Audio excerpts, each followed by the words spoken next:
Plastic ನೀರಿನ ಬಾಟಲಿಗಳು ಆರೋಗ್ಯದ ಮೇಲೆ ಪರಿಣಾಮ ಬೀರುತ್ತವೆ. ಹೌದು, ಪ್ಲಾಸ್ಟಿಕ್ ಬಾಟಲಿಯಲ್ಲಿ ನೀರನ್ನು ಶೇಖರಿಸಿಕೊಂಡು ಕುಡಿಯುವುದರಿಂದ ಎಷ್ಟು ಅಪಾಯ ಎಂದು ನಿಮಗೆ ಗೊತ್ತಾ? ಅನೇಕ ರೀತಿಯ ಕಾಯಿಲೆಗಳು, ಆಗಾಗ ಅನಾರೋಗ್ಯ ಕಾಡುವುದಂತೂ ಪಕ್ಕಾ. ನೀರನ್ನು ಪ್ಲಾಸ್ಟಿಕ್ ಬಾಟಲಿಯಲ್ಲಿ ತುಂಬಿಸಿಕೊಂಡು ಬಿಸಿಲಿಗೆ ಹೋಗುವುದರಿಂದ ನೀರಿನಲ್ಲಿ ರಾಸಾಯನಿಕಗಳು ಉತ್ಪತ್ತಿಯಾಗಿ ನೀರು ಕಲುಷಿತಗೊಳ್ಳುತ್ತದೆ. ಇದನ್ನು ಸೇವಿಸಿದರೆ ವಾಂತಿ, ತಲೆನೋವಿನಂತಹ ಅನಾರೋಗ್ಯ ಕಾಡುತ್ತದೆ. ಅಲ್ಲದೆ ಪ್ಲಾಸ್ಟಿಕ್ ಅನ್ನು ಪಾಲಿಥೈಲಿನ್ ಟೆರಾಫ್ಥಲೇಟ್ ಎನ್ನುವ ವಸ್ತುವಿನಿಂದ ತಯಾರಿಸಲಾಗುತ್ತದೆ.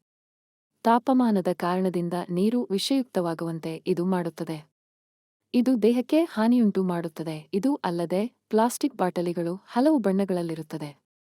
ಈ ಬಣ್ಣಗಳು ಬಿಸಿಲಿನ ತಾಪಕ್ಕೆ ನೀರಿಗೆ ಅಂಟಿಕೊಳ್ಳುವ ಸಾಧ್ಯತೆ ಇರುತ್ತದೆ.